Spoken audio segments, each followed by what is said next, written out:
the creative wall. ideas Put it about on. what you can do Anyways. with an outdated zip drive. We'll see you next week with another weekend project. Exactly, like kind of like that, like kind of revisiting your first attempt ever to see how long you've come. So I wouldn't mind doing that actually. So, actually, hold on, before I go off, let me do this real quick. Let's go revisit some old things real quick. Ugh. Let me see here. Not signing off. I'm just changing something real quick.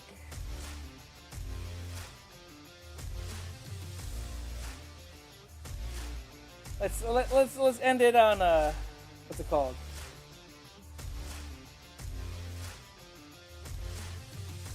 Oh man.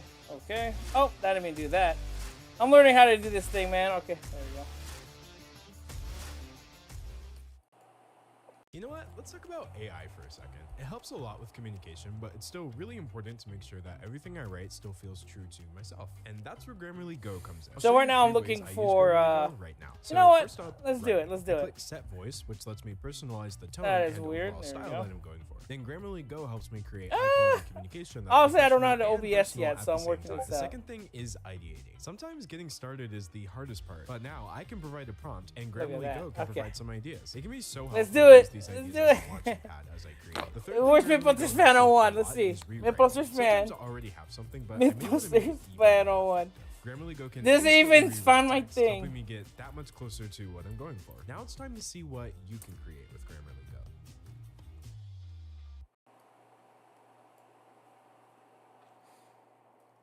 Oh my gosh. I guess it doesn't show my Mythbusters Fan 01.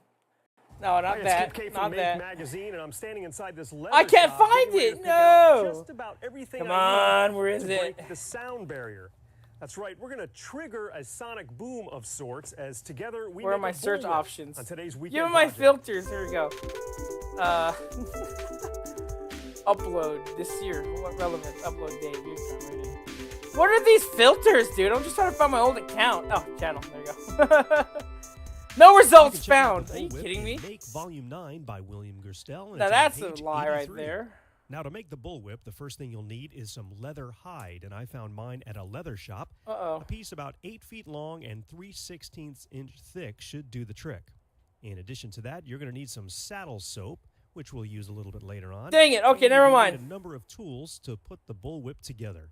The tools and complete instructions. I was hoping can to be found find in my the very PDF along first with this channel, video. but obviously that's Now, going to there be are a little couple bit of hard, long so. pieces that need to be cut out first. Can't win 'em First, all. It's the belly, And I think my light which is in is, the gonna way. be I just about realized. 8 feet long, and also the thong, which consists of connected strips of leather, and later they are plated together to Oh, form I'm the doing body good. of the whip. I was just about So to we'll wrap be up cutting out the those night two by main looking at pieces of the bullwhip. I found a little trick my that works very great with first this attempt project, at a and that's to use Proton couple pack. of I vice know I or have it here C somewhere. clamps I'm so to mad I actually can't hold find the it leather now. down and even Where did hold it the go? ruler down in place while you're making your cuts. just so you No. don't mess it up. After all the pieces are I- cut, we're I- going to use our saddle that's soap, the which unfortunate basically thing. prepares the leather to make it easier to pull tight, especially with Oh, the well. thong to make good even plates. Now it's time to plate I guess the I'm just thong, winding down unless for a you've bit, plaited in a hair, way. which I have never done that While before. trying to find my. It's I know it's somewhat here somewhere. I time-consuming, know but it's found here a little somewhere. trick, to make it a little bit I'ma easier find to it. follow along with I'ma the find it PDF, real and quick. that's to color code each Where of is the it? strands of the thong with some rubber bands just to keep Oh, I track found. of where you're Oh, going. I just. I Now, forgot I once you're all uploaded done, an you should old have a project nice, I never tight did plated or body uploaded. of the bullwhip,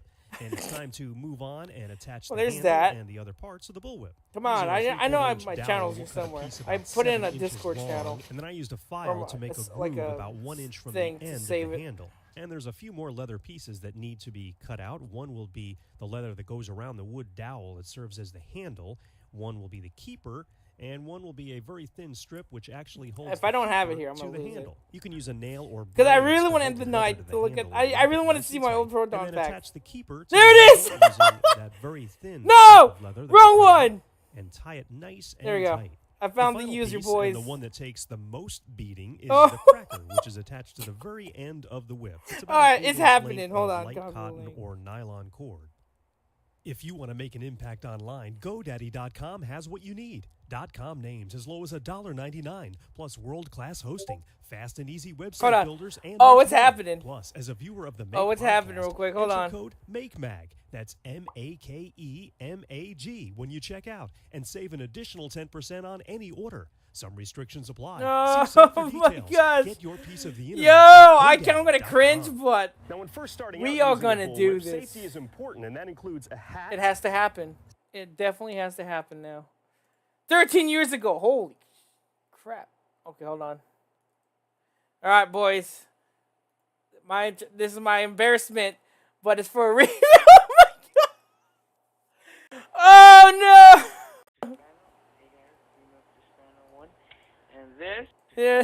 hey guys, remove this fan 01, and this is my Proton pack with the slumber attachment, but I'll do that in a separate video. So far, I'm just gonna get on the bases on the regular. It has the energy cell thing. Ooh. Lights here just for added, you know stuff, and the cyclotron. Turn on. Turns on. Yeah. Oh yeah, and gonna lie. It actually looks pretty neat. I really want to remake this now. A video on that again if I haven't said enough. And currently, yeah, that's it. And it's pretty bright and dark. It looks cool. Has buttons, switches, and gizmos, and doodads and doohickeys, just for added, technical stuff. Alright, I'll do separate slime blower attachment modification on a separate video. So, yeah. No, go back. And then I also made the PK meter, I think, didn't I? Hold on, let's see here. 35 subscribers. There it is. And it's my first video in, I don't know, about 3 months, maybe. This is, okay, I'm obsessed with Ghostbusters, so here it is. The Ghostbusters PKE meter. So that was the one from the cartoon series, I think. It has all the details from what I've seen. Little knobs on the side. Stuff like that. Buttons here, wires. It has lights and sound. Well, they're both working together. And movable wings. Ooh, see that? And you just... Wait, how did I do that? And you just imagine there's a ghost around. Using the... here. Oh! Okay, I remember now.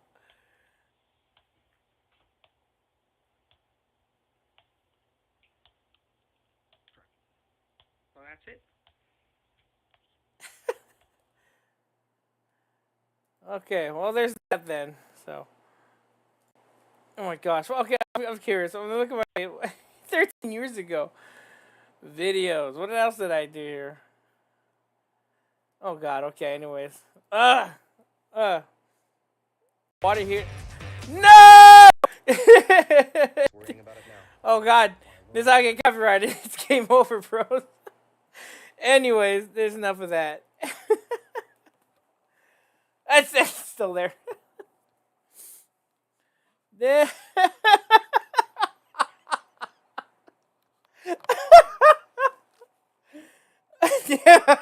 I can't stop laughing at my own Proton pack attempt. You know what? I'll give it credit. At least I managed to include lights in that one.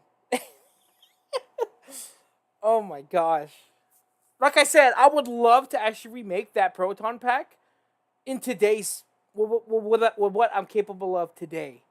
And I feel like it would actually be a nice little homage to Ghostbusters 1. You know what? Should I do that? Should I just make a modern rendition, quote unquote, of my very first attempt at a Proton pack? Because I feel like it would be a nice little side gig, give it sounds, but of course, its own custom sounds or something. The zombie apocalypse. Oh no, stop. Okay. Bigger from. Yeah, you can still make out and see all the details and all that. The zombie apocalypse. When you put the final for a little snippet of the original video. Oh, for sure. Yes, I'll do that. So that'll be the most. Oh, that's fine. That's fine. Not everyone's gonna know, Aaron. Okay, so for you don't know, Aaron, but basically what these are the Ghostbusters Proton packs. Ghostbusters is basically a 1984 movie that had oh my gosh, I can't remember the names right now. It's basically a comedy movie from the 80s where three technically, and then the fourth joined on later. Three scientists and parapsychology or something open up a joint to do bust ghosts, right? And of course, some of the equipment they used later on after their first encounter with the Liberian ghost scared them off. They made the Proton packs, and these Proton packs, as described in the movies, are essentially unlicensed nuclear accelerators. And basically, the way the Proton packs function is they shoot charges of positively charged electrons that inherently sap and capture negative electrons found in paranormal entities with their PKE energy and all that. That's what the idea of the Proton packs are. They're meant to just capture sap a ghost and then capture it and then hold it onto it until it gets trapped by a ghost trap that they also catch or use to capture ghosts in. And then, of course, in turn, they also use the PK meter to find and locate supernatural, entities and, sort of, what's it called? And, anomalies and all that, ecto goggles and all that sort. Yeah, if you don't know what that is, that's fine. Like I said, just type in Ghostbusters and you'll find a lot of info on it. There's also the video game, of course, the NES version, the SNES Genesis, the one for the Wii, the one for the PS3, Xbox, and then later they re-released it high def on PC, which is the one I played. Been playing that lately, low key on the side, just sort of bring back memories. That came in 2009. But yeah, this the Proton Pack is just basically their main way of hunting and busting ghosts. Because busting makes me feel good. That's the song, by the way. So yeah, it's just that's sort of a loose history of a Proton Pack. You just type in Proton Pack, and you'll find a lot of people's renditions, replicas, kits you could buy that are screen and movie accurate and all that. Some have integrated elements from the 2009 video game into it. It's actually pretty cool stuff. So I just wanted to throw in my 2 cents into the whole Ghostbusters, shindig, with my own attempt at it, but out of cardboard. So.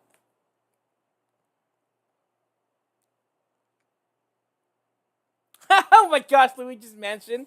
Yeah, I feel like that vacuum is its own destructive entity that a lot of people don't want to admit is such. And don't cross the streams. Please don't cross the streams. Imagine life as you know it, and every particle in your body just spontaneously exploding. It's not worth it. It's not worth it. So don't cross the streams unless you're trying to defeat an elder god. Then cross the streams. But other than that, don't do it. It stings like the Dickens. So I'm just doing some last minute trimming here of the Proton Pack before I go off.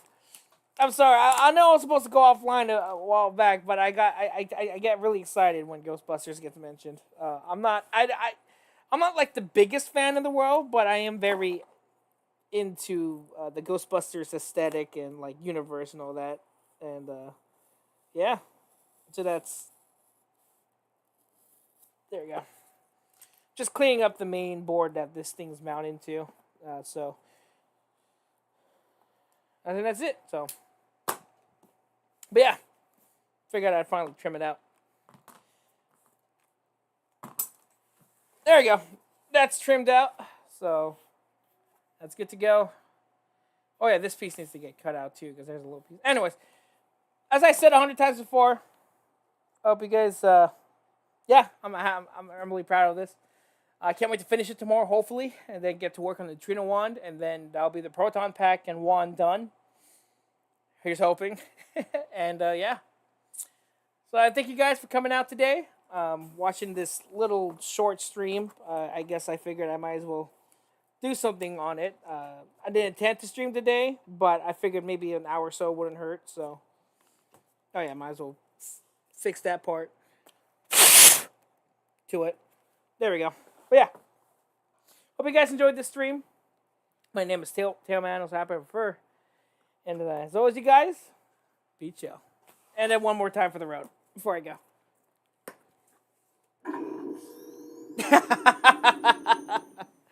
Alrighty.